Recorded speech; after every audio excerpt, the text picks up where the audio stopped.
Emmanuel. Hi, Suzanne. Hello, everyone. Welcome to the Script Supervisor Power Hour. I've got two different feeds going, one on Instagram and one on YouTube and LinkedIn. Welcome, everyone. So I like to do, I do these every single week with my students internationally. Hi, Janie. Hi, Ricky. But I like to do some public ones once a month. And as of late, I can't imagine why. As of late, I've been getting a ton of questions about a topic I'm actually really passionate about, which is working internationally as a script supervisor. Listen, if you don't know who I am, I'm Daniela Saioni. I've been script supervising for 34 years in film and television. And I'm based in Toronto, Canada, but I have worked in 10 different countries and counting so far. Listen, I know people who have worked in 60 different countries, especially those who work in documentary know that there's like often a lot of travel involved in certain kinds of filmmaking, but you can most definitely make a living as an international script supervisor, whether it's just part of your strategy or all of your strategy. For me, it was just a part of my work. I know some of you, well, we'll talk more about that. Okay. I'm just going to sip some water. Feel free to type your questions in the chat, whether you're on Insta and or YouTube or LinkedIn. I may not look at them until a bit later because I want to get as much information out as I can this hour. So yes, so someone asked me, people always ask me which 10 countries I've worked in. So I'll list them off really quickly. Sorry, my stand on my Instagram feed is falling. So different parts of Canada, of course. I've worked not in every province, but I've taught in almost every province, but I've worked on film sets in Ontario, Quebec, Newfoundland, and British Columbia. I have worked in the US. I've been permitted 4 times to work in the US. I didn't always go because one of my permits happened during on the day that they shut down the industry for COVID. But I've been permitted in New York City, New York City multiple times, Chicago once, and North Carolina once. I've worked in Italy twice. I am, spoiler alert, full disclosure rather, I am a European citizen. So I'm a Canadian and a European citizen, have worked in Italy twice. And listen, you don't have to be a citizen of multiple countries to work internationally. Believe me, I know plenty of people who just have one citizenship. Hi, Laura. I've worked in Morocco twice. That's a fantastic place to work for filmmakers, by the way, if you haven't had the pleasure yet. I've worked in the UK. I've worked in India, Malta, Ireland, France, and the Dominican Republic. So those are my 10 countries. You can also type in the chat where you may have worked if you are a script supervisor and building your international portfolio. Okay, so that's who I am. And then also, I understand why the Americans are asking me about international careers. If you don't know also, I train script supervisors. I have students in 30 countries on all different continents. I'm mostly going to gear the technical things that I talk about today towards citizens of the UK, Canada, and the US. However, a lot of these concepts kind of translate if you're a member of a different EU country or you're in Australia or New Zealand. And I will expand upon, you guys will find out at the end. If you stay till the end, you'll find out what I have planned. I have some plans up my sleeve, as I always do, for new courses and mini courses in my overall program. So first of all, in all seriousness, okay, besides whether you think it's a frivolous thing to want to work internationally or you realize it is survival, the way that the industry has always been, I see people in Los Angeles posting about runaway production, and listen, I feel the pain. I don't want Los Angeles to die as the heart of our film community. I'm the last person that wants that. Okay. We love our California, we love our California-based filmmakers and script supervisors and screenwriters. We're all filmmakers, really, in our way. It is the heart of the industry. Nobody wants California to die, but even Californians know, because I've worked with them internationally, that cinema is this is a global profession. New York and New Jersey isn't doing much better. Yes, yeah, a little bit, but a little bit. I have students working in that state, but it's not as yeah, it's not as but on the slate for the year ahead, New York isn't in the most dire straits. I'll talk about more about that later. But no matter where you are, whether you're wherever you are, okay, cinema has always been and will always continue to be a global profession. Like scripts don't all take place in North American cities, right? You can have someone create a movie in Los Angeles and it can be set in Italy. By the way, I've got on May 1st, my last international movie that I worked on as a script supervisor is Another Simple Favor. I'm so proud of it. It is such a fantastic movie. I can't stress enough that everybody, I wish it was being released on a big screen because it is so cinematic. Paul Feig is such a phenomenal director, but I think this is one of his best in terms of the cinematic value. And, I saw a thread on Facebook on crew stories where people were complaining that, oh, why did he shoot in Italy? It's very much set in Italy. Wait till you see the story, of the film. Uh, but they said it like people in Italy didn't know how to make films, which I was kind of in shock. They're like, why can't they? Well, first of all, it was a very international crew, very international crew, a lot of people at the top of their craft. But what you will soon learn when you work overseas is that there are serious filmmaking traditions in many different countries outside of North America. Okay. I remember early on in Toronto, when Americans would come and make films here, there would be the phrase, "This is how we do it in LA," which was always like, condescending, I would say, but like especially now. But back then in the early 90s when I started, there was a lot of that. When you step out and work with a culture that has a cinematic tradition, and I'm talking about Italy, France, I mean, like the Eastern Bloc countries have a huge cinematic tradition, the UK, Morocco. I was blown away at the generations of film technicians in Morocco, and the level of expertise that crews have over there. India, like people are people are unaware that actually India has a bigger film industry, the biggest film industry in the world. So when people talk about that feeling of owning the film business as a North American, it's just not true. It's just not the case, right? The birthplace of cinema was in France. Like the first movie was in France. And there's so many eye-opening things. Like I hope everybody gets the chance to work in a different in a culture other than their own, just to experience that alone.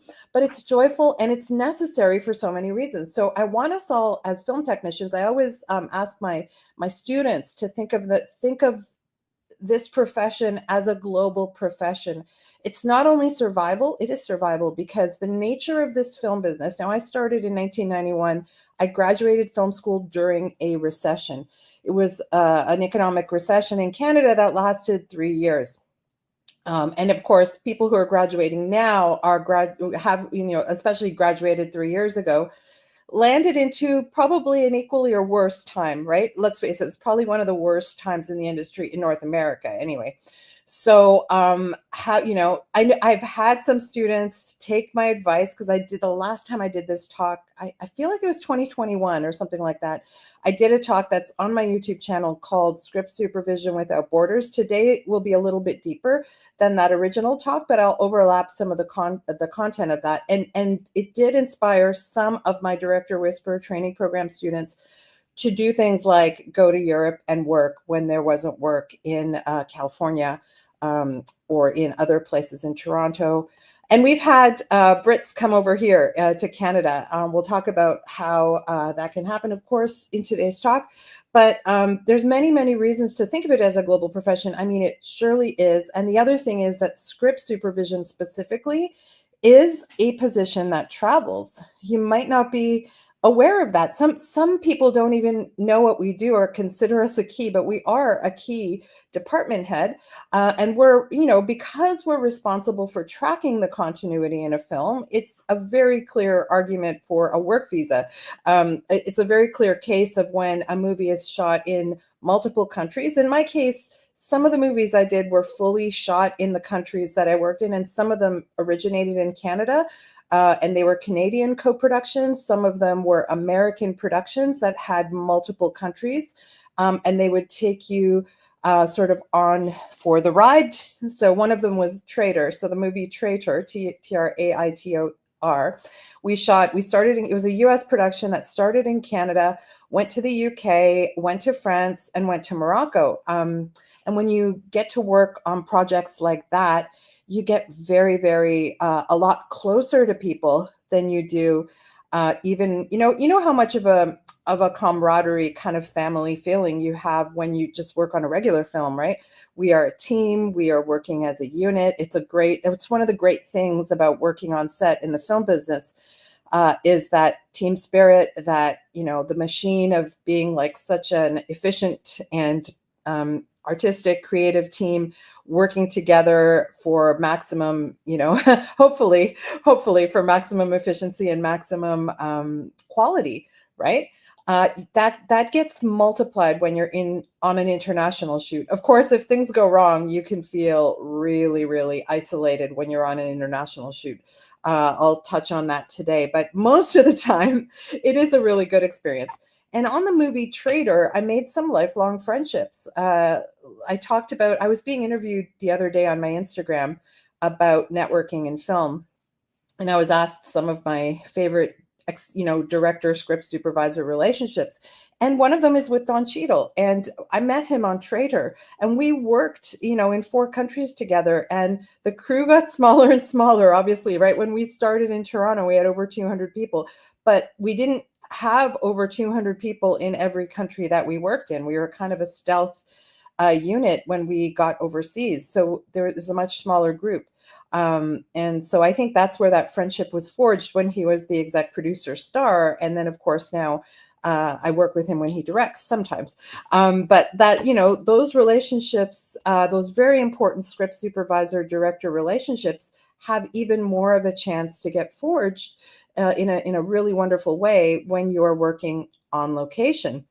And like, I want you to not dismiss it as something that's never going to happen. I have a student in Toronto who got his very first job in Arizona on a Western, very first feature. So you don't have to have the world's longest resume. You don't have to, be a citizen of that country. You don't have to, if production wants to permit you and wants to fight for you, that's what they're going to do. Because specifically in my programs, I'm training people to be a valued member of the director's team. I hope that the reason I do that is because I want people to get to the A-list, right? Meaning I want them to get to have their choice of the kinds of jobs they want to do. But part of that is also being international. It is an international position. It is, I don't want you to cut off your own possibilities, like mentally. I want you to know, sorry, my Instagram camera's falling down. I want you to realize that it's quite possible and even probable, since films are made internationally. Someone just wrote, and I don't know who it is because it doesn't show me your name, but yes, someone just wrote, Daniela, after 2 years of settling into Vancouver from Hong Kong, I'm finally close to finishing the course. Oh, I know who you are, because you're my first, actually my first student from Hong Kong. So I'm so glad to hear from you. Don't worry, like everyone goes at their own pace in my program, and like just reach out when you're ready. It's all good. It's so nice. Thank you for tuning into this. And you have worked internationally already by virtue of the fact that you've already shot in Hong Kong, and I hope you've already shot in Vancouver, because it's a great place to work. And the world is all our oysters, guys. I want you guys to sort of start to have that mindset and understand that it is possible, because we are a key position that travels. Not every key position travels. Some roles in film production travel more than others, but we are one of the ones that travel. And I understand if not everybody wants to, but hear me out, because there's going to come a time in your career where if you might not like, sometimes people have families and they're like, I can't leave my family, but then their kids get older and they're like, oh, it would kind of be nice to do an overseas production. Or, there's a slump in the industry where you live, because listen, slumps in the industry where you live are not forever, even though they can feel like forever. There was, believe it or not, a time when there was a slump in the industry in Toronto. It was during SARS. During the SARS crisis, Toronto was like really shunned. So 2003, 2004-ish, I had to actually like make an effort to look for work outside of Toronto because there really was not work in Toronto for those years. And I worked in Malta. I worked in Quebec during that time, and I worked in Malta specifically. And that wasn't my first rodeo in the sense that I started working overseas in the 90s, like quite earlier in my career. I just saw an interview with the first director who took me overseas. It was so lovely to hear him talk about how he financed that project. My first overseas gig, I'll tell you guys the story quickly, was a Canadian co-production that was for HBO Kids, and it was a tween series on the inventors, on the great inventors. And I worked on 4 of the 6 episodes of the series, 2 in Italy and 2 in Ireland. Sorry, she's telling me she shadowed a friend on a vertical. I know the queen of verticals in Vancouver, it's Mohina. So I want to connect you two. I'll connect you two through the class, okay? Because Mohina's like the queen of verticals in Vancouver. Sorry, sometimes I'll do that. Sorry, I'll interrupt myself because I'll see a comment and I don't want to forget. What was I saying? So I was working on the inventor specials, but how I got that gig back then is not so different from how I get international gigs right now. And we will talk about how we do that now. But back then I would read the trades, which you still read the trades anyway, right? And see what was shooting. And the thing about Canada, it's a very similar thing in Australia and in the UK, even in different European nations. The way films get made is through co-productions with other countries. It's sometimes the only way to get financing. Also in Asia, right? There's countries that Germany will put in some of the money, and there'll be different countries that put in a piece of the financing, and by virtue of that, they have to have crew members from those countries in key positions. Now they're more concerned with key creatives, but it also goes without saying that it's also crew positions, technical positions, like script supervisors.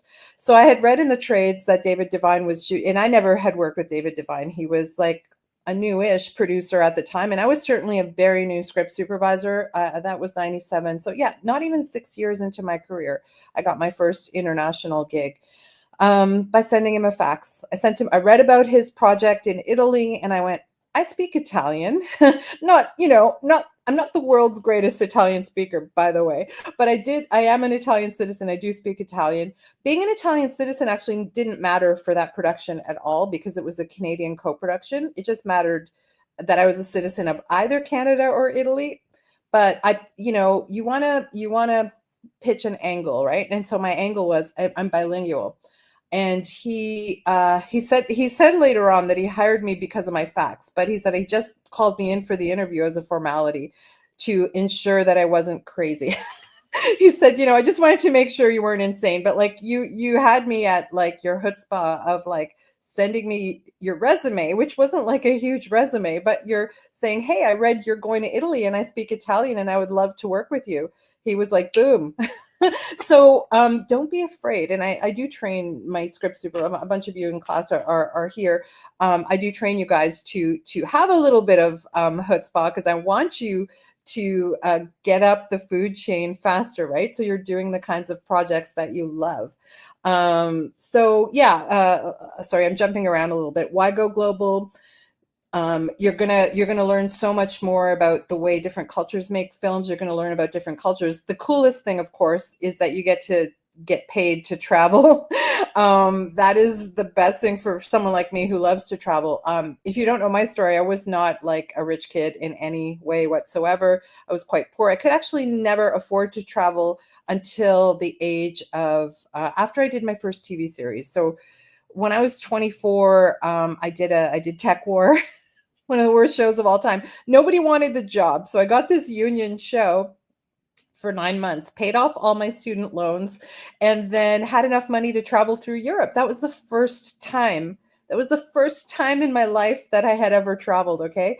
When you grow up not being able to afford to travel, you start to love it. And even, I know rich kids who love to travel too, but it really was this eye opener. It just opened up my whole world. And then that was around the time that I thought, okay, I'm going to start looking for projects that are overseas, because this is wild, to be able to experience other places. And I was still in my 20s. So that's when I got my first gig in Italy. And then that director took me to Ireland for two of the other episodes. And I think I love almost every place. That I say almost, I won't tell you which country I will never go back to again, but I love almost every place I've worked in. Certainly, even if I didn't have a good experience in the actual country, I've always loved my coworkers. It's always an international group. Think about it. Even when you shoot in like LA, New York, Toronto, the crew is international. The cast is international. People think that there's no Americans working in Canada. There's always a certain percentage of the crew that's come up from the United States, right? So it's a lot more common than you think, because of the mechanisms I'm going to talk about today, the actual work permit and visa mechanisms. And I find when I'm working in either Asia or Europe that it's very international. Like we had Australians, New Zealanders, Brits, Canadians, Americans, and people from the local country, of course.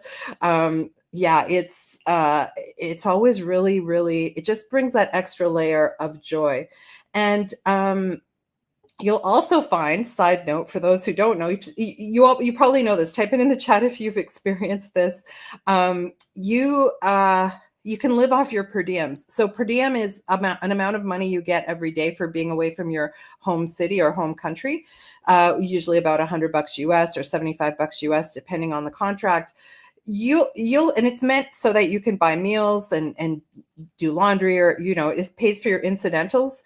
I find that I live on my per diems and I don't end up spending my checks. So you come home like with a whole bunch of money in your bank account. Whereas when I work at home in Toronto, I tend to spend a lot more money. So it's kind of wild.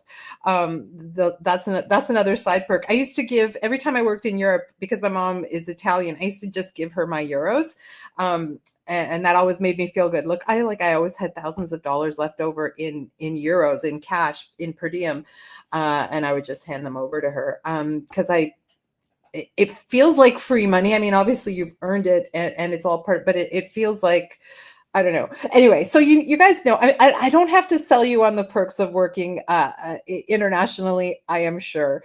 Some of you, if you've experienced it, type the countries that you've worked in the chat.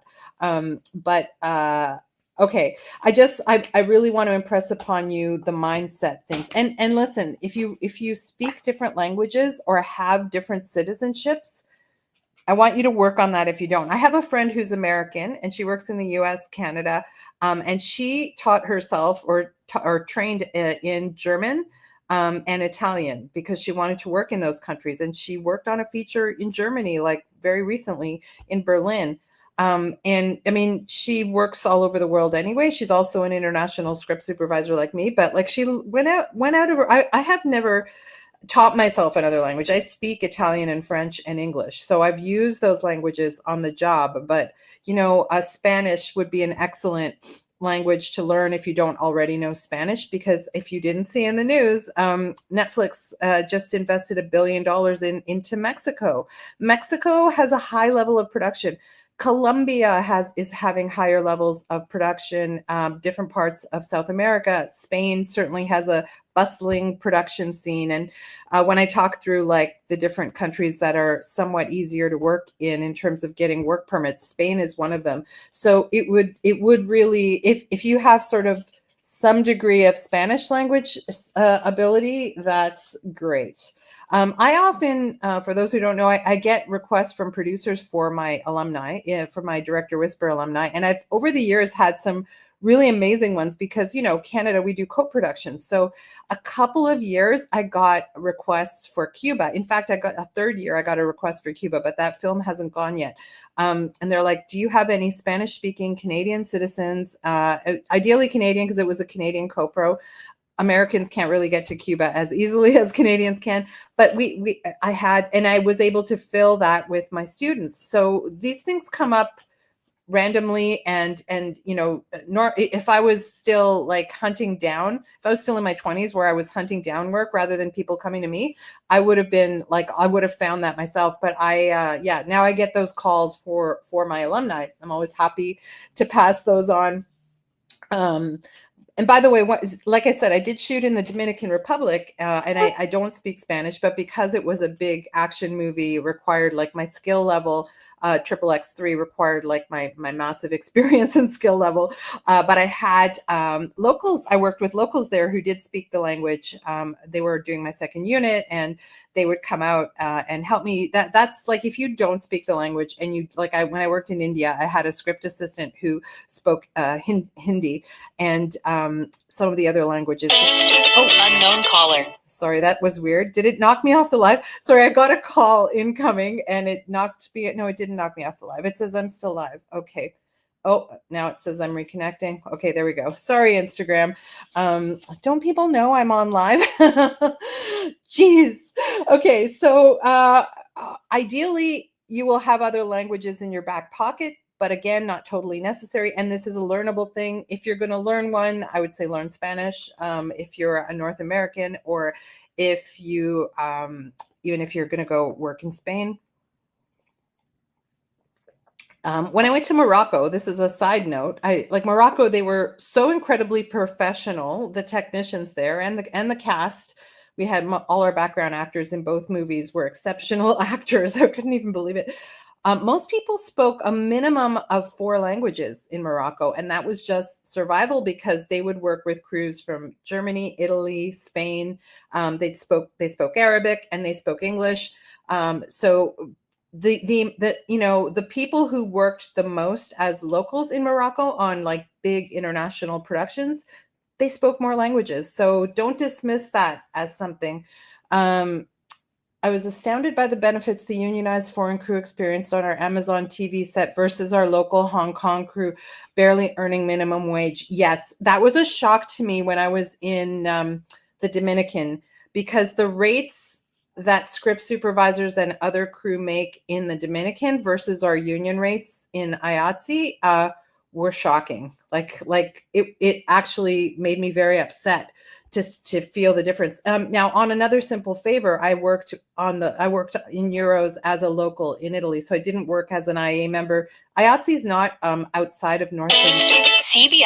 Sorry about that. IATSE is not outside of North America, so when we're outside of North America, productions will not necessarily respect our IATSE contract. I, in fact, negotiated a better deal than my IATSE contract because I didn't realize, and this is another thing you'll come to learn, I didn't realize that conditions were actually, I kind of realized it, but I didn't expect it, that conditions of work are actually better in Europe, like the day is shorter. So I negotiated based on a 12-hour day plus an hour of notes, whereas our days were never longer than 10 hours. And so I ended up negotiating actually a better deal, although I negotiated as an Italian local in that case.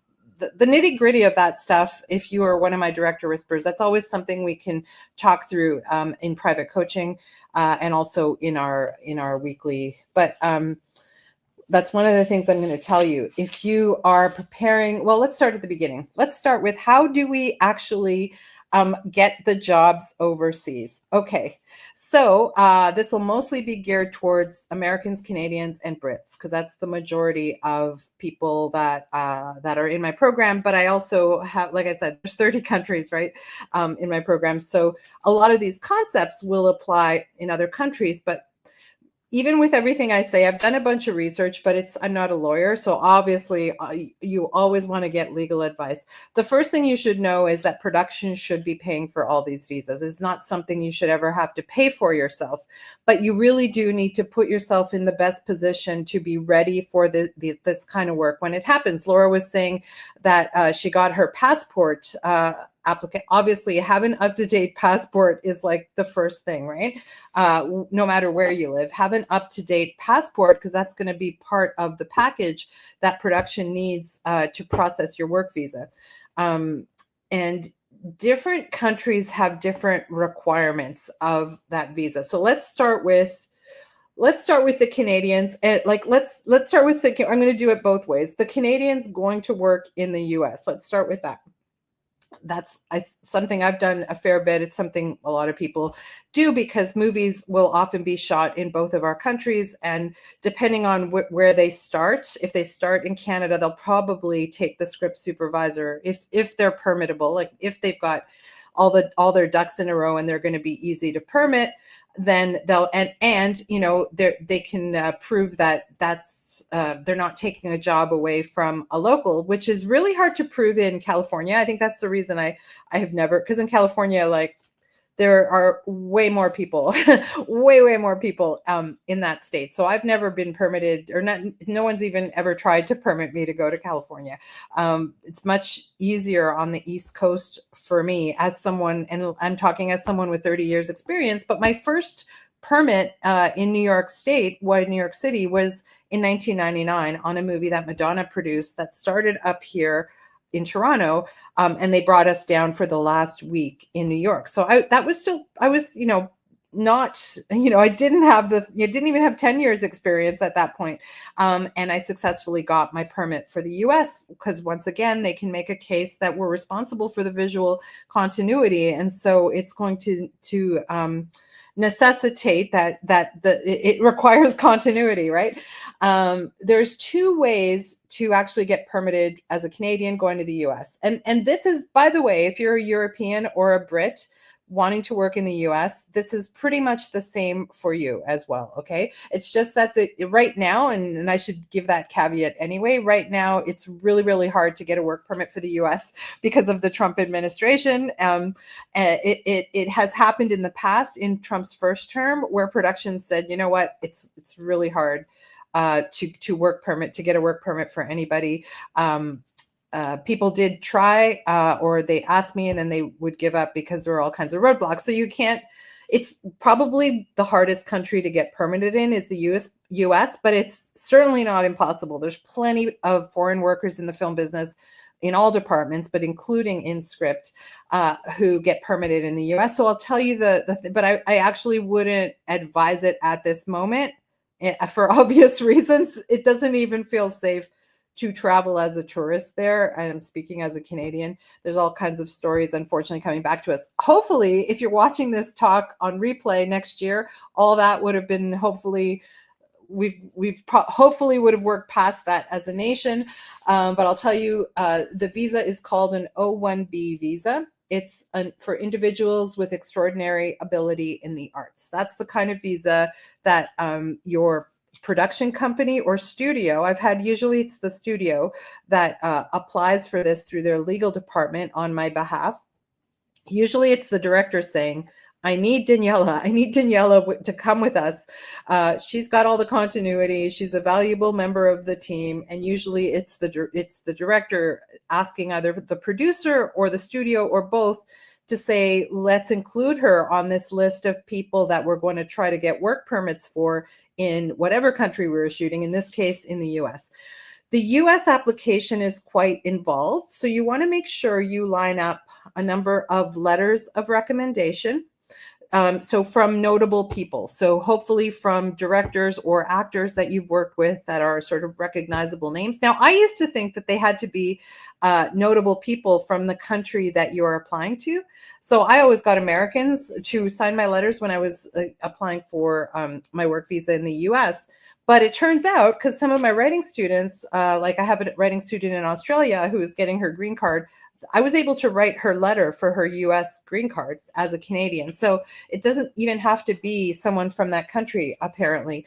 But notable people, so try to aim for, lawyers always told me, try to get us 5 letters from notable people. So start to, and like I would wait because those letters are specific to the visa application. So you can't really just get a generic letter that would apply for every single visa application. The person or people have to write it specific to that application. So every time a movie wants me to get a work permit in the US, I have to go to 5 either new people or some of the same people who are willing to write me letters. But all that to say, start to build those relationships, start to make relationships with people like that, producers, directors, actors, people who are willing to say, hey, Daniela, or insert your name here, is the best at what they do. They're an invaluable member of the team. Okay, so you'll need those. You also need education. So you need substantial education in your field for certain countries. The US has an education section in their visa application. Film school is great. Any kind of certification program like mine, but like any, something that is internationally acclaimed and recognized. Any kind of education you have in your field, there's all these categories in the application, and education is one of them. Your CV, so your credits. Like I said, I had a student who got permitted to work in Arizona on his very first feature.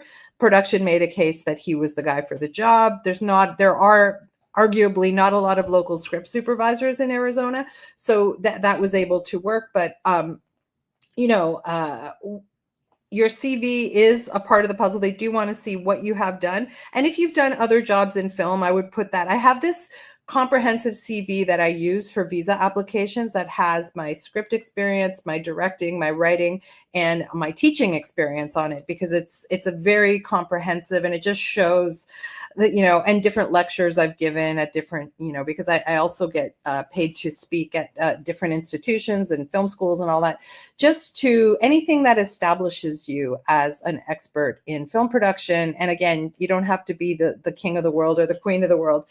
I started, I got my first US work permit in 1999, 8 years into my career. Okay. So another part of the US application, this for Canadians, EU, and this will hold true actually for most countries. You will need press, believe it or not. You need press. You're like, how do I get press as a script supervisor? Believe it or not, I have 40, well, I have more now, but I had, the last time I made an application, which was in 2020 to work in the US, I had 42 pieces of press.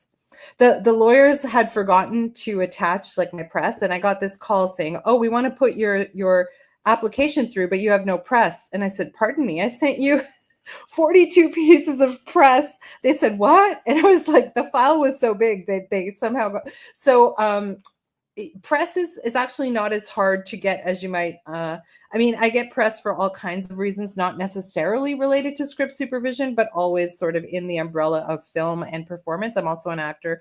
I was a stand-up comic. All that press sort of counted in my application. It just painted the picture of, this is an extraordinary alien. It used to be called the extraordinary alien visa, which always made me laugh, made me feel like it was Biden who changed it to extraordinary ability visa. And so specifically, it's this extraordinary ability in the arts. So CV, education, press, awards, any awards. I put in awards that I had in the 80s as a, student actor. I had, because you're like, how are you going to win awards for script supervision? Any academic awards you've won, any, this is a true story. There's a guy named Barry Caldwell in LA. We love Barry. He does this thing called the Script Supervisor Awards. It's not real, but yet he makes it real because he does it every single year. He will look at films that have received, different kinds of awards, Oscars, Emmys, and then he'll make a list of the script supervisors who were on, those films. And I won a script supervision award for doing Flint, which won a WGA award. I can't remember. It was like there, so I used that as in my awards section, and nobody at immigration questioned it. If you Google it, it exists on Google, the Script Supervisor Awards. It's not the Oscars, it's not the Emmys. I included like laurels I've won for my screenplays. I've anything, like just be creative, but like don't lie. I didn't lie. I won a Script Supervision Award. It's not a physical awards show. It's a thing that someone, anyways, hilarious, was not even questioned in my award. I have a ton of awards. Most of them are for my writing though. So education, CV, press, awards, and those letters. Okay. And most importantly, you need a job offer that triggers all of this. So, production calls you, or you're on a show in your home country and they're like, okay, now we're shooting a leg in the US. So you make when you're negotiating your deal, you say, okay, am I going to be on the US unit? Usually they're like, we're going to try, we're going to find out, we'll see if it's in the budget. And as soon as you hear that, you start to prepare all this documentation. Okay, so let's do Americans coming to work in Canada. It's a little bit easier for UK and Europeans and Australians and New Zealanders to work in Canada because we have this whole sort of long relationship of a Commonwealth. There's Commonwealth visas and all that. It's kind of hard for Americans to come and work in Canada, actually. So I had to look up what the name of the visa was because it's different. If you're American to work in Canada, you just apply for a regular temporary work visa, okay? It's harder to get like a long term. It's harder to like, and I know this is what a lot of Americans are going through now, trying to like become Canadians or become permanent residents. There's a whole flood of it right now. I don't blame you guys. I don't blame you guys at all. It's a very safe and wonderful place to live, at least for now. And there is a lot of work opportunity and lifestyle opportunity here. So I don't blame Americans for doing that, obviously.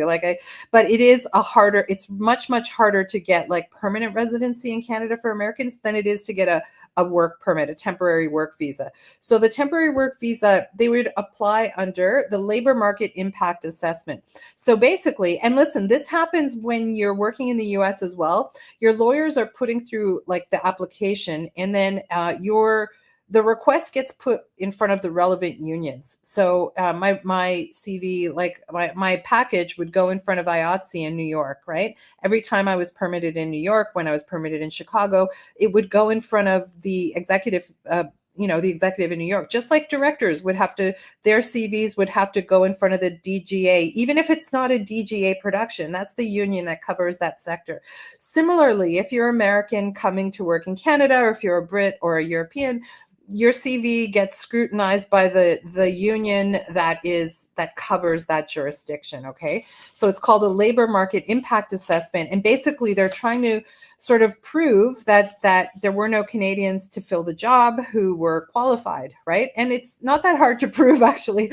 There's tons of qualified Canadians, but we're often working, or production can make a very special case, like if it's a language thing. Like there's a lot of times where production might say, we need someone who speaks fluent Japanese. So there was a case, my friend's husband is a focus puller, and he came up here to be the B camera focus puller on Pachinko because the dialogue was in Japanese. So can you imagine like what an asset it would be to have a focus puller? So there are cases people can make based on language, based on citizenship, like, if it was and I think that it was also a co-production with Asia. But anyway, there's many cases that production's lawyers can make.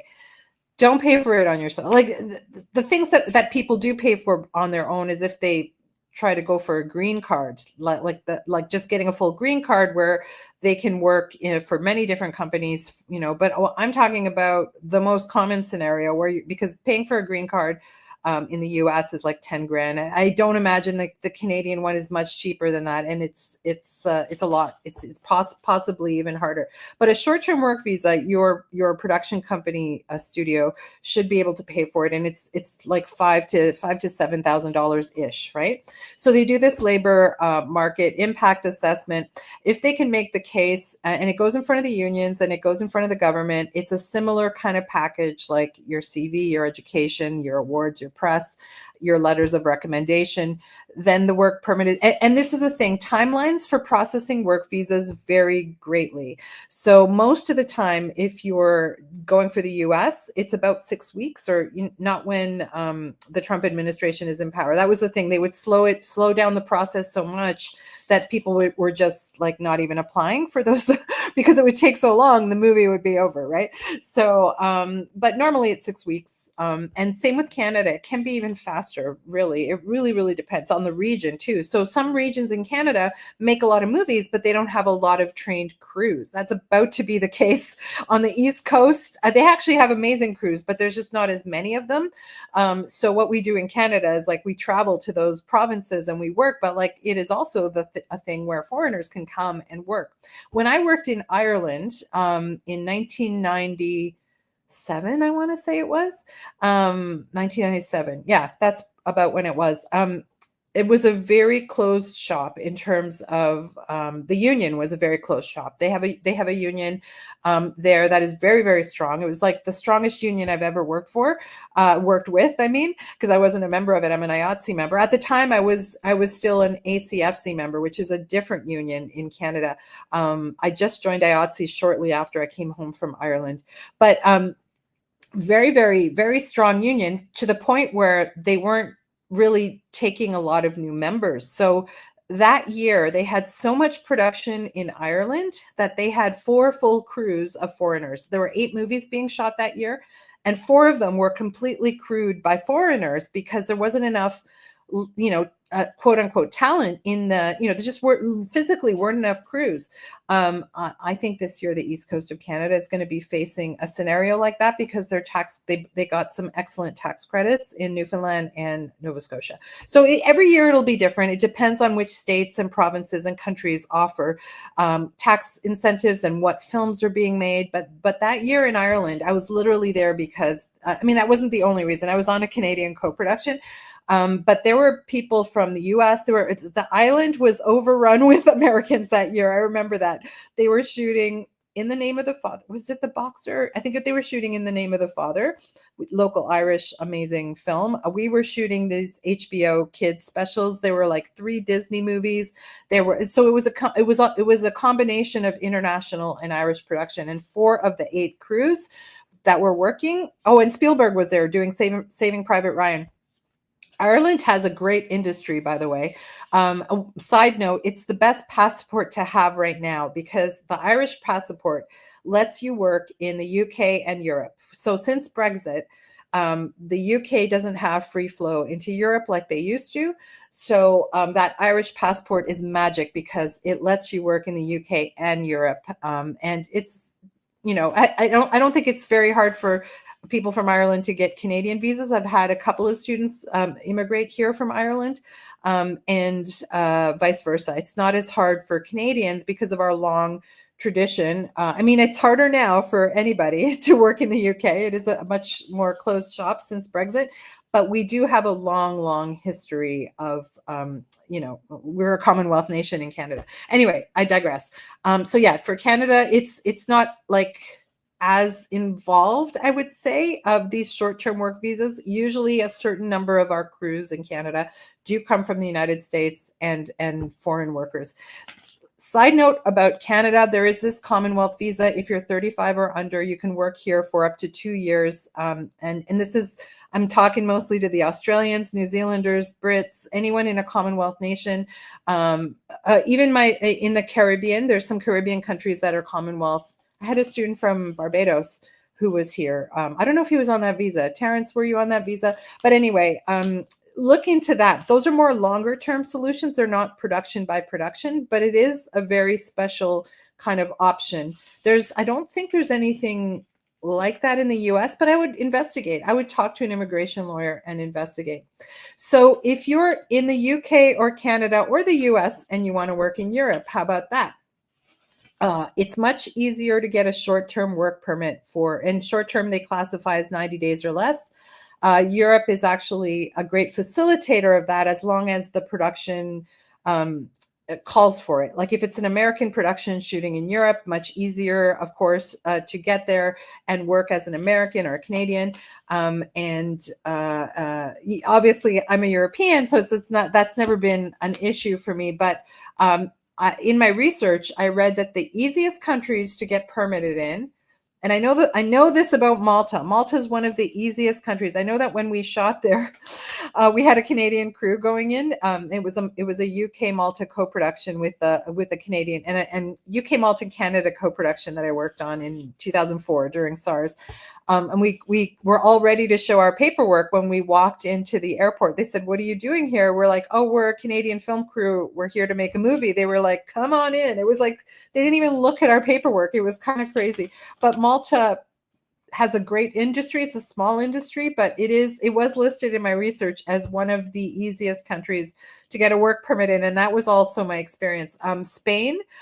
Spain is changing its laws a little bit, but Spain is traditionally, as long as it's a U.S. production that's under 90 days, or it's a co-production, it's very easy to get permitted. Spain, Malta, Germany, I was surprised by that, but apparently Germany is one of the easier ones, and Ireland. Okay, that was what my research dug up. And I'm talking specifically about Europe. Of course, there's other combinations that I haven't talked about. I had a student in Serbia. I have a lot of students in Serbia. And but recently, one of my students in Serbia worked on a movie that went to Argentina, and she was able to work in both countries, which is so amazing to me, that combination, right? There's myriad combinations. I can't wait till the day that I get actually paid to work in Australia. There's many film technicians that are wonderful in Australia. So and like actually in every country I've ever been to, but I really hope that someday I get to go. You may still need to, yeah. And you just need to make sure, so obviously go deeper into the research, but it's the same for everybody. Have your ducks in a row, have a valid passport. Look for these jobs, and I'll teach you how in a second, and investigate the tax implications. This is very important. So I'm just filling out my taxes for Italy from last year from Another Simple Favor. There's something called withholding tax in Canada. So some countries, like UK just announced, no matter where you make your income, you have to pay tax in the UK, and they don't have a withholding tax system, is what I just heard recently.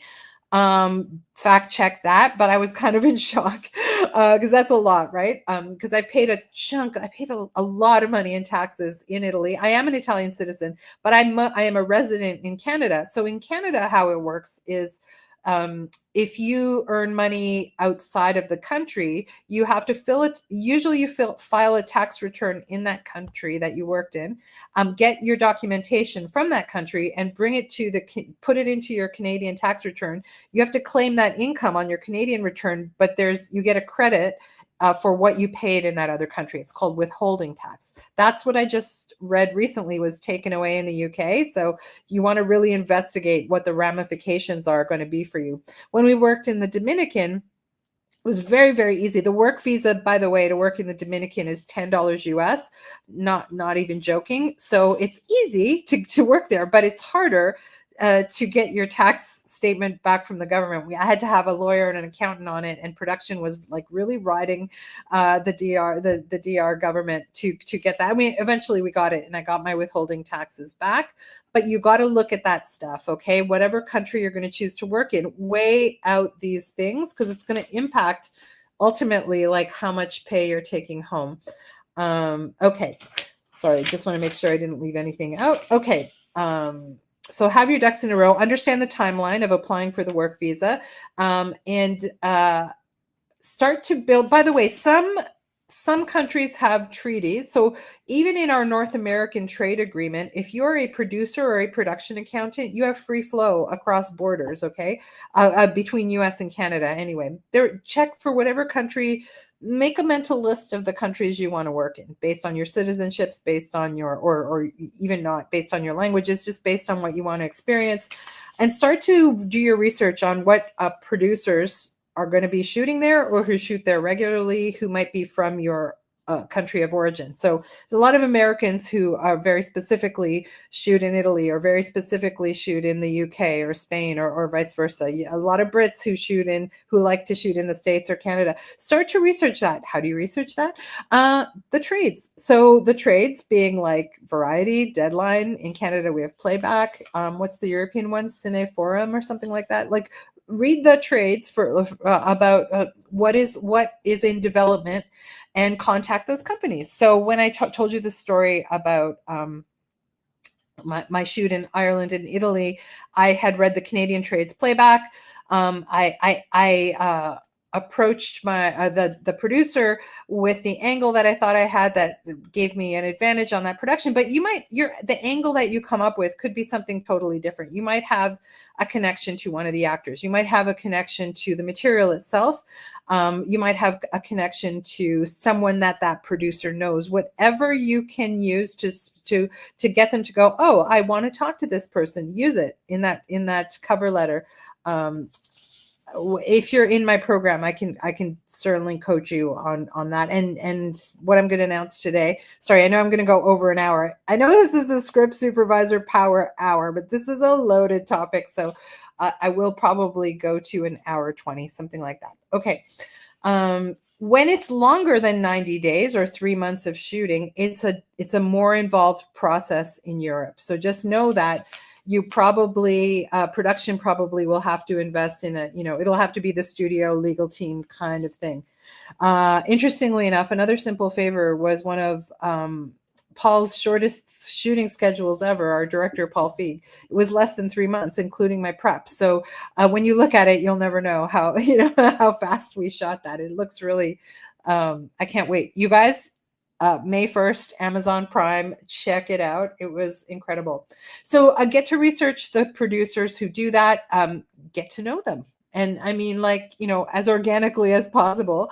But certainly one of the techniques I talk about in the original talk I did on this was using IMDb Pro. There are other services besides IMDb Pro that are international, and they list all the productions that are shooting, that are in development and prep, shooting, and in post all over the world. But IMDb Pro is the most accessible one on a price level. You want to, you can type in a search by location and look at everything that's slated. I would look at what's in development and what's in prep, because IMDb Pro is a little bit slow in the sense that sometimes it'll say something's in prep and it's already shooting. And sometimes shows are in development forever. So you might, it has contact information for the production companies and the names of the producers involved. So you might do this search and it'll say in development and it's already in prep, or it's been in development forever and it's still in development kind of thing. So it's a little bit of a crapshoot, but you can, if you read in the trades that it's happening and then you see it on IMDb Pro and you can get the contact info on IMDb Pro, that's a basic thing. That's the modern version of my 1990s. I'll send a fax. We don't send faxes anymore, but the modern thing is send an email to the appropriate person. The appropriate person would be the producer, either the local producer or the American producer. The American producer is likely to be more hands-on. I mean, it depends. That's who, and they may never answer you. I've had people answer me or not using that method, but it's one way to do it. But certainly doing the research of who is doing those productions and then figuring out how to talk to them, how to network with them, how to email them, where to email them. You can also establish yourself. Right now, there's a Canadian a script supervisor working in the UK. She's got both citizenships, but she put out she's not one of my students. She's like a veteran like me. She's a sort of someone like me. I don't know if she's here. It's Patty. But I saw that Patty posted on her social media, like, UK citizen back in the UK, ready to work, and she's on a show, she's on a set. So you can shout it out in your social media. Like you never know the reach you have. I'm always surprised at the reach I have on social media. Just let everyone know that you're looking for work in a certain region, especially if, I mean, in her case, she had the citizenship. If you have a second or third citizenship, and the ability to work somewhere, start to think about that. I see a question from Janice. Hey there, happy Good Friday. Yes, I know I'm a heathen for doing this on Good Friday, but here I am. Any great learning links or recommendations for scriptation software, not Script E? I need a crash course today. Janice, you're not in my program, right? In my program, there's a few scriptation experts who I could refer you to. But you're not, right? You're not in my, sometimes like there's people on my mailing list, so I recognize their name. But if you're not in the actual class. So Jessica Tika Leander in Sweden is an excellent scriptation person. She coaches people privately. I could put out the request in my student group for you to see if once I get off this call, and let you know. There are, I don't use, by the way, spoiler, like I don't use any of those programs. I don't use Script E. I don't use Scriptation, although I would actually love to learn Scriptation because I think it thinks like my brain. And I don't use Scarrett. I'm pro anything you want to use. I love the fact that those programs exist. What I teach my students is a $10. It's all my forms that I've been using all my career, and I still use on $200 million features. And it's a $10 shareware program. The reason is I have students all over the world, even like in Africa and Asia, where they're not going to be able to afford a $700 a year or more program. So I just teach them how to be digital without all that. It is a little bit more work, obviously. I understand why people prefer the software. Hey, Stewie used Scriptation, and he's happy to chat about it, but I'm not necessarily a trainer like Jessica is in Script E. Oh, amazing. So Stewie, so Janice, Stewie's in the UK. So it's later for him right now. Do you guys, okay, Janice, if you email me or DM me on Facebook after, I'll do an intro to Stewie. He's amazing. He's an amazing teacher. So I'm sure, although he's not like an official Scriptation trainer, that he will give you valuable insight. Okay. And I'll check if I have your email. I feel like you're on my email list, so I might have your email. Okay. By the way, nice to see you, Stewie. Okay, so yes, where was I? I was talking about just doing the groundwork, like doing the research. I really gravitated, especially like I said in my 20s, when I was like hell bent on working internationally. I really went out of my way to find the productions that were shooting internationally. In fact, a production here called me that I couldn't take because some of you may know my mom's not well, so I'm trying not to be away for too long. But I said, but I do have to go to Italy for some family business. And they said, oh, we're doing a week unit. We're doing a unit in Italy for a week. So I said, here's my resume for the unit in Italy. Like if I knew that, if I had done my research and I knew that, I would have been on them already. Yes, I knew your name was familiar. So Janice took my course when it was live in the classroom. So you know what, Janice? I'll email you about that. But Janice did take my course when it was live in the classroom. So she's not in the current class group. So I do have your email, right? As long as I have your current email, I can connect you and Stewie by email, or you can DM me or email on Facebook. I knew your name was familiar, Janice. I just couldn't put a face to it. Okay. Just seeing if I missed anything. Yeah, and obviously if you have a long-term strategy, I've been doing interviews with some of my alumni, which I've never done before. It's been so eye-opening and amazing. One of my alumni moved to the UK from New York, I want to say 10 years ago, and she's an incredible script supervisor, now directing her first feature. And I had forgotten she was originally, she's very American. You can tell in her voice that she's American, but I forgot that she completely uprooted her whole life and moved to the UK on purpose because that was her long-term goal. But she didn't start. So she made the move, and then she trained in script supervision and became a script supervisor. So that's something you can do more long-term, is make a plan to move, and just naturalize how you would normally as any immigrant would do, and then embed yourself in the community, make your connections, train, all of that stuff, and move on up. Okay, so just to summarize, and then I'll take questions and tell you about something exciting. I think it's exciting, something I'm doing. Don't dismiss, by the way, don't dismiss indie films. Okay. Don't dismiss them if you're a union person. So like I said, I'm an IATSE member, but IATSE doesn't exist in Europe. So I can't necessarily, I will always try to ask for my rates and conditions because I've worked really hard to get to those rates and conditions. Most of the time I get them in Europe, but don't dismiss the value of indie production, because like I said, you might be earning a little bit less on, or sometimes a lot less on an indie film, but the fact that you are living on your per diems and the fact that you're getting essentially paid to travel, I know it's work and all of that, will actually sometimes make up for that, and you won't feel the sting of the lower rate. With international co-productions, whether it's a European co-production or Australian or Canadian, they tend to be smaller budgets, okay?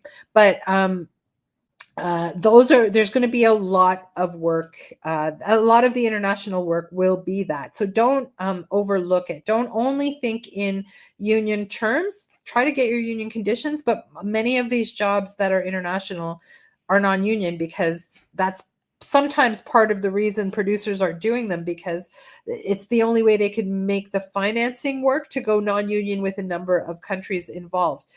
Hi, Jules. Jessica trained you in Scripty. Yes, but she's talking about scriptation, but Jessica's also fantastic at scriptation. You can cut the cost of training by sharing the price with others if you can find someone, but it isn't something you can do quickly. Well, so like Stewie's available tonight and Janice needs it tonight. So we'll connect her to that. And she's talking about scriptation, but yeah, also yeah, Jessica and Stuart are both. Sorry, Stuart. I know you like Stewie better. Jessica and Stewie are both some of my super top director whispers in the program. Okay. And really be prepared. Just be prepared. Like, get all your ducks in a row. Even though I have like a package for my work visa, I had an issue last year with the renewal of my Italian passport. And I panicked because it takes a really long time to get an appointment at the embassy here at the consulate to get your Italian passport. And I got COVID on the day of my appointment. And I knew that if I didn't renew my passport, that I wouldn't be able to do another simple favor. And there was no way on earth I was going to let that happen. So I did something I never have the cojones to do. And I called the consulate and said, look, I need this passport. I hadn't even been offered the job yet, but I knew it was coming and I acted as if I already had it. And I told the consulate, I have COVID. I can't come in and give you COVID, but I need this passport renewal so that I can work in Italy. And they found a way to give me that replacement appointment in 10 days, which was just in time because the job offer came in like within days after I got my passport. So make sure you do everything in your power to be prepared. You know how sad I would have been if I didn't get the chance to do another simple favor because of a technicality with my passport. Yeah, think indie. Don't wait for permission. This is a thing I like to tell all my director whispers. You can create and design your life. You can create the career you want. Don't take for granted. Don't wait for the phone to ring. Don't expect that people are just going to give you stuff. Eventually they will. Eventually you will be sought after, but you got to do a little bit of hustling at the beginning. So don't wait for permission. Go out there and get it, right? I think that's one of the many reasons my students excel. I think those are the students I attract. First of all, thank you for the wonderful students who find me, but it's also something I encourage, right? So don't be afraid to ask for what you need.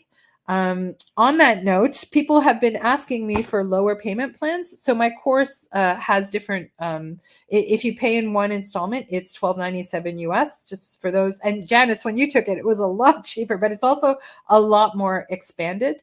And Janice, just so you know, the people who took it in the classroom all those years ago, there's like a super reduced rate if you want to take the digital program and join in our class group and join in our weekly live Q&As. Like, you can do that. All of the people who studied with me in the classroom have that option. It's $3.97 US for you guys. It's a big, so just so you know, that's an option for you as an OG. Can you ask a specific question about the timing breakdown assignment? You can. Let me just finish because I've gone over, but you can actually, can you ask me in the class group? I'll answer you on video in the class group, okay? Because but please do ask me the question. I just won't do it on this because I want to stick to topic. I still have about 10 minutes. And I want to make sure people's international work questions are answered. But yes, absolutely. I'll give you a video answer in the class group too. Okay, so people have been asking me if there's other payment plans that are smaller, like they end up being slightly more because they're over time. So I have a 4 by 349 US payment plan. I have a 8 by 8 times 197 payment plan. People are like, I'm still hurting from these past few years. Can you make a lower payment plan? And I did. So for those who don't know, you can train as a script supervisor with me in this program that gives you lifetime access. That's another thing that's changed, Janice. Now people have lifetime access to the program, besides the fact that it is expanded. It is meant now for script supervisors in the first 10 years of their career, but we do have people with more experience than that in the program because it does serve different experience levels. You can now join it for $97 US a month. Crazy. I know. I'm addressing like the times. Okay. I know that people are still stinging, and some of them are still going to be stinging for a little while longer. And especially, I'm really feeling for California right now. But again, I hope that this talk has inspired you guys to look and think internationally and know that it's okay. Whatever happens in your particular location, the films are being made somewhere, right? When we were in SARS, I had a student come to me who I said, what languages do you speak? And she said, Romanian. I'm like, great. Go to Romania. That's where all the work is right now. So she did. She spent the next 2 years in Romania. I think she racked up like 10 features in that time. Yeah, and she also spoke Italian. But anyway, she worked in Romania. All the work that year went to Bulgaria and Romania. Right now, like if you go to Serbia, Bulgaria, it's still quite busy, right? But Mexico, very busy. Canada's very busy. There are pockets that different years. The film industry goes to different years, different places in different years.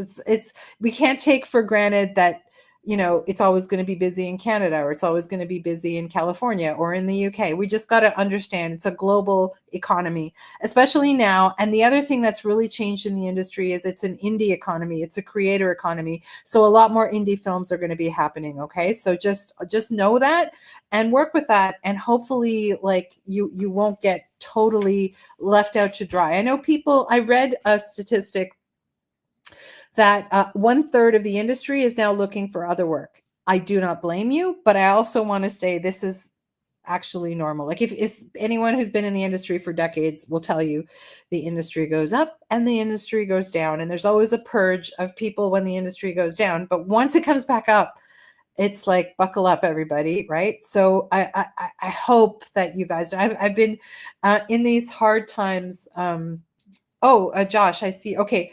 So someone else has offered some scriptation advice as well. So we'll get you connected. Yeah, I just by the way, if you're on my Instagram following, and a few months ago we did one of these power hours, and one of my Toronto students, Delaney, I don't know if you're here, Delaney, was like, I think I'm going to quit film and become a Pilates teacher, which again, I don't fault anyone for that. I understand.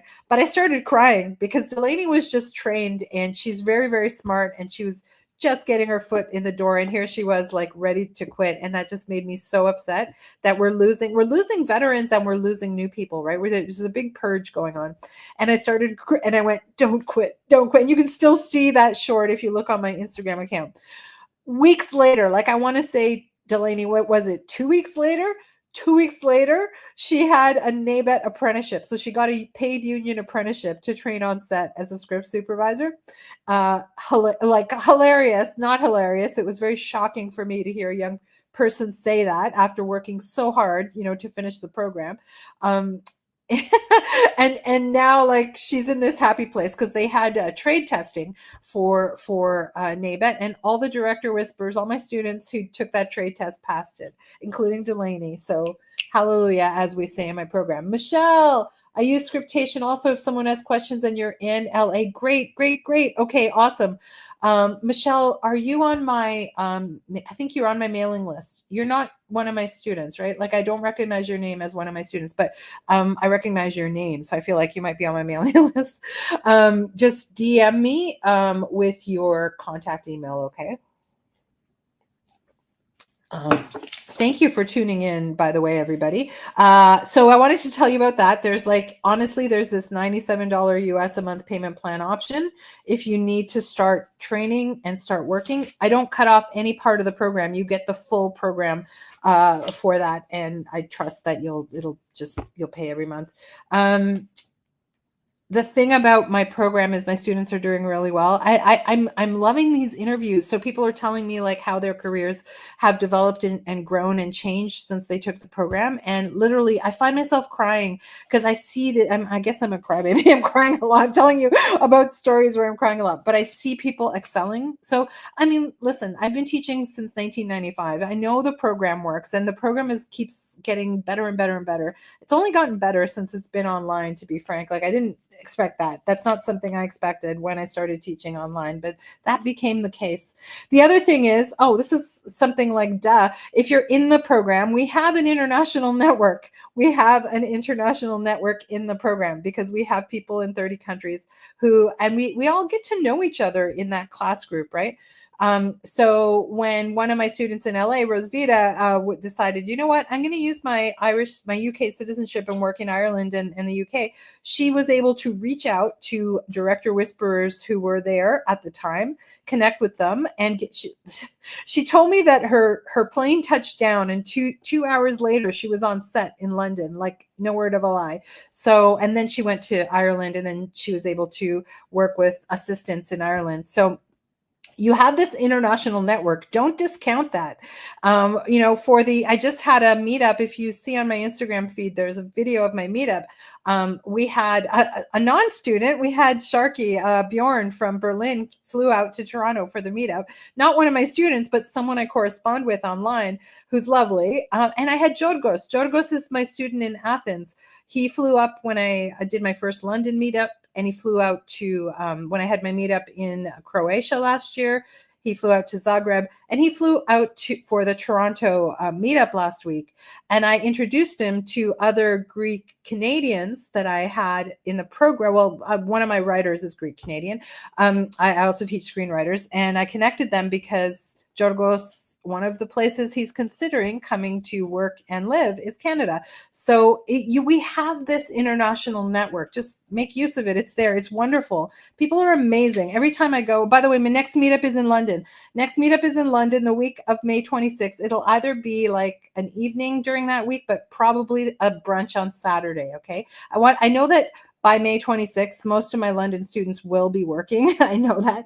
So I'm tending towards like having it on the Saturday, but we'll see what venues we can get. And as soon as I know, because I know whenever we do London, people fly in from different European countries because we have students in like almost all the European countries.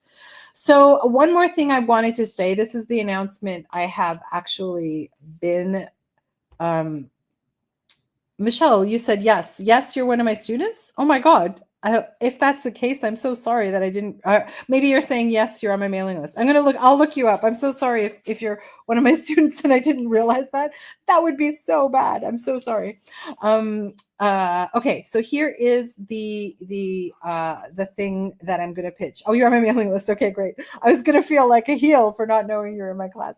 The thing I want to say is, besides the international work question, the biggest question I get from my students and non-students alike, if they have no experience, because I have a ton of students with a lot of experience, but if they're like, because I do train people from scratch who come in from other industries or come in from other film positions even, they say, how do I get my first script gig?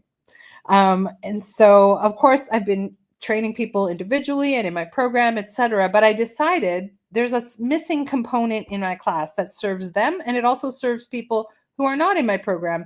I'm calling it the Get Booked Playbook, and it's how to land your earliest gigs in film. I am going to do one of the modules will involve the international, so it'll summarize sort of what we did today, with supporting documentation of some of the research I've been doing, and I will add Australia to that because we have so many Australians in the program, so I'll do a little bit more research. It will be released probably in 2 weeks. The people on my mailing list will get the first access to it.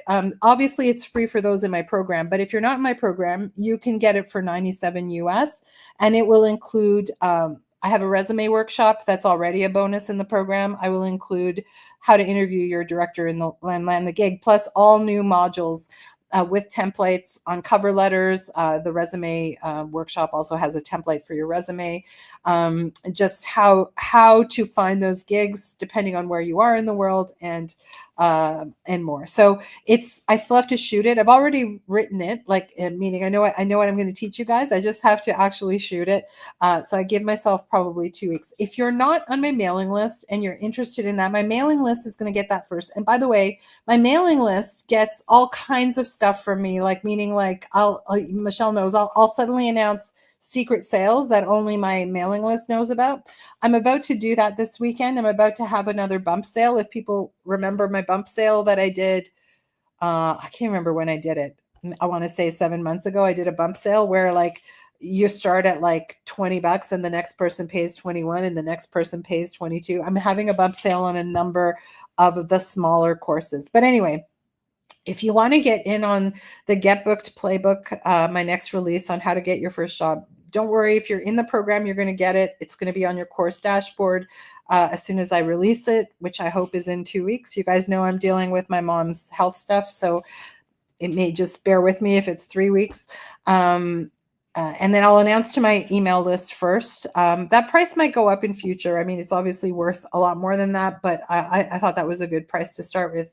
If you want to get on my mailing list and you're not, I'm just going to post how you can do that. See it on the screen there. bit.ly/join the DW list, all lowercase. I will put it on my link tree as well if you're following me on Insta or Facebook or LinkedIn or here on YouTube. There's a link tree and you can just click on how to join the mailing list. Okay, any other questions about working internationally? And I will answer like the homework question in our class group, no problem. Let me see. I'm not seeing anything on Insta or I'll just give you 2 more minutes and then I'll go and connect you, Michelle, to Stewie for your scriptation. We went, okay, not bad. I went 20 minutes over. Guys, there's so much to say on this topic. Ultimately, just don't lose hope. I'm especially talking to California. Please don't lose hope. I understand about diversifying. And doing other professions, even temporarily. I understand about wanting to move. I understand that. But like, have a strategy. There's hopefully many ways you can take care of yourselves, whether you move within, and like, it doesn't have to be international, right? You can also think nationally and think about other states and applying some of these concepts that I taught you about IMDb Pro and all that to working in other states as well. I mean, not everybody has that luxury. I know some people have young kids and they just can't move anywhere. But at some point in your life, I hope you all get the experience of working internationally, working with international crews, and sometimes I can't even believe my luck, even though it's not luck. I've been actually actively going after international gigs almost my entire career, right? For the reasons that I said, I never got to travel when I was young. And it just is something that I personally value a lot. So I hope you all get that experience, no matter where you live. And I hope to see some of you in one of my meetups, whether you're in the program or not. Okay, I don't see any other questions, so I'll log off. Thank you guys for joining me. I know I'm a heathen for doing this on Good Friday, but I also knew you would probably be home as I was home. Happy shooting for those of you who are back to set, and I'll see some of you in the class group as well. Okay, bye. Okay, I've got 2 different things to turn off. Let's see how awkward I can make this.